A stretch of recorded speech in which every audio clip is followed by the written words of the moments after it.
Greetings, everybody. This is Gary Cohen, your host for the Rec Center Show on Sun City West Radio's KSCW 103.1 FM. Our special guest today is Mr. James Riley, who is the activities manager at the Sun City West Rec Center, but also he's the guy who's looking out for the CC&Rs and for all you folks and making sure that all the rules and regs are followed. James, you have a really busy job. We work with all of the CC&Rs along with the all the clubs that falls under the activities manager portion. We've taken over the CC&Rs starting in as of July 1st, and previously that was controlled by Pora. We've brought it in-house for a little bit more control, if you will. Things seem to be going very well. We inherited quite a few cases, and we have whittled those down, if you will, and we currently average about 70 active cases at a time, and we take in 10 to 25 complaints a day. Now, those complaints that are presented to you by people who live here or that have been observed by perhaps people who enforce them? In fact, we are complaint driven. So in other words, these are active complaints that come in from members of the community, be it in regards to things such as simply as weeds, if you will, which is our number one issue here in the community, to RV parking, which this time of year has really sparked, obviously, with everybody coming back. And other than that, we do have more aggressive cases, if you will, that being hoarding issues, just noise issues, dog barking, the whole gamut. We deal with it all. So there's no really quiet days for you. Every day brings something new, I imagine. That is correct, Gary. We see, as I had mentioned before, anywhere from 15 to 25 cases a day.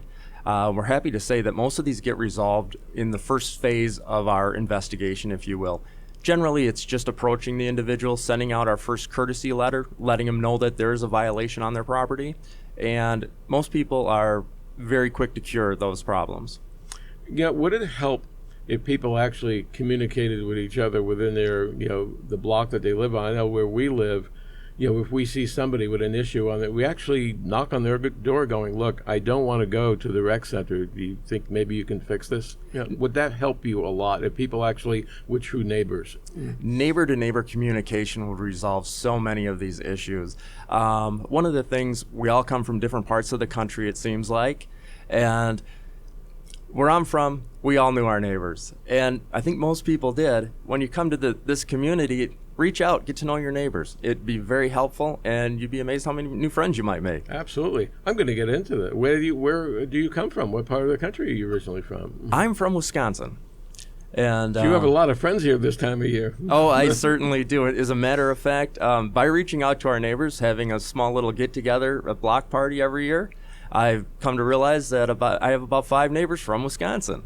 Well, as I'm sure you drive around and you see the big W, people who root for the University of Wisconsin, you can tell on Saturdays, if there's a football game on, they're going to be in front of the TV. That is correct. The big W and the big Packers signs kind of let you know. Oh, absolutely. No, it's a huge, community from there, And this is the part of the country where people who live in Wisconsin, they'll come to here as opposed to the other mecca for snowbirds, Florida. When we were living in that state, we found a lot of people who were from the eastern snow states. Most of the people who are here are from the western states, or in even western Canada. So you've got a lot of Canadian friends now, I'm sure, too. Certainly do. Absolutely. Well, since you've had this role, what has been the biggest challenge for you? Is there any one thing that sticks out that you've got to focus on one more than the other? Or do you get a lot of help? I mean, I know you told me you have a team. It's not all on you. It's not all on me, Gary. I have a wonderful staff. Comprises of 4 people, including myself. And we have a full-time office person and 2 people out in the field investigating and reporting back.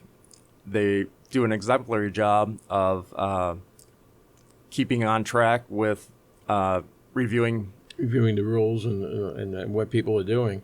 Let me ask you, for those who are new to the community, again, we talked about doing the neighbor thing, but if somebody has to take the step to make a formal complaint, what is the actual process that they have to do? There are 3 ways you can turn in an issue. One being we have an online complaint form, which we prefer. It actually gets to us faster, and it flows through the system considerably timely. That can be found on the Sun City West main page. You simply log on to suncitywest.com. In the lower right-hand corner, there's an icon that says CCNR. You click on that. It'll take you to our CCNR page, which has a lot of good information. It puts out the finding schedule, if you will, and exactly the steps that we take for a Enforcement? an enforcement issue. And it also has an online complaint form. You can simply click on that, fill out the information, hit send to us, and we are on top of it right away. We generally have somebody out within 12 to 24 hours and to confirm the offense, and then we will talk to the owner if we are able to do so, and then we will send out a courtesy letter to them, giving them 21 days to cure, and then we'll be back out to check on it in 21 days. I imagine, in the early part of the season when perhaps not everybody is here, the snowbirds, if, let's say, it's a weed thing, would you all contact them where they're coming from? Let's say, would you contact them, let's say, in Illinois, that, hey, there's an issue on your property. Do you give them the leeway of when you get here, you need to take care of that? Or do they have to have it taken care of from long distance, if you will? We'd like to have them take care of it right away, obviously. And that's a very important fact that you brought up. It's very important that you go to member services and they have all of your contact information. I know a lot of people might be living in a condo and move to another location for their winter or summer activities, if you will. And if we don't have that contact information, it makes it very hard to reach out to you. But we will send out that letter to however many addresses we have on file. And I'll tell you one thing, there's a lot of people who live alone here. And it could, God forbid, be a situation where somebody, unfortunately, has had an accident in their house and they literally can't get to a phone. Let's say something has gotten out of hand on their property because for 4 or 5 days, maybe they've been laying there out of reach. So I think even the fact that you're enforcing it, but it actually can be a deterrent towards people just laying there in trouble. They can actually get help from you checking in on a situation. We have, in fact, reached out to Human Health and Services and the Maricopa County Sheriff's Department to do courtesy checks for us when we felt something was amiss when we've investigated. Fantastic. You're not new to Arizona. You've been here a few years. What have you enjoyed the most about being in this community? My wife and I, we absolutely love this community. She is very involved with the clubs. I really enjoy the golf, of course. I think a lot of us do. The rec centers are just beautiful facilities that we enjoy along with the rest of the public. This is the Rec Center Show on KSCW. Our special guest today is Mr. James Riley, who's the activities manager, but he's also the guy keeping an eye on the CCNRs here at the rec centers. Rules are really important. You and I got into an off-show dialogue about, whether you're new or whether you've been here a long time. Rules are made for a reason, and it's important for all of us to adhere to them. That is correct. If you bought your home in 1979 when this place was founded, or if you bought it yesterday, we've all agreed and signed a legal document saying we'll take care of the CCNRs. It's all important stuff. Because again, it's all about the maintenance of what we have here. It's important. That if there's no rules, there's no order. And it would probably hurt the community if a lot of people were just not adhering to them. That is correct. It's a beautiful place to live, and the CCNRs help keep it that way. I just imagine, you said 79, you just imagine all the technology now that you have at your disposal that was probably not there when this all was here. Just look at what's at your fingertips now here. Whether you want to sign up for a club, register, a complaint, they're just the technology that's out there now makes even your job easier. You can imagine doing this 30 years ago.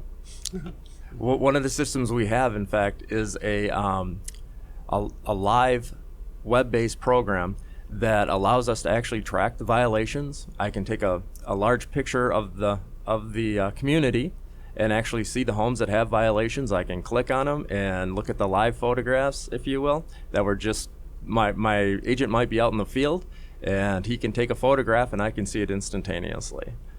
Technology has helped us come a long way. Fantastic. Now you have two hats. You know, you have the new hat is the CCNRs. I guess you have to kind of strike a balance. Your day must be full every day. I have a very full day every day, but I have to say I've got staff on both sides of the spectrum that really help me do my job, and I can't thank them enough for doing so. Fantastic. You have been listening to the Rec Center show on KSCW 103.1 FM. Our special guest today has been James Riley, Activities Manager, and the guy who's looking out for us with the CCNR enforcement. James, we thank you so much for taking time to join us today. Thank you so much for having me, Gary.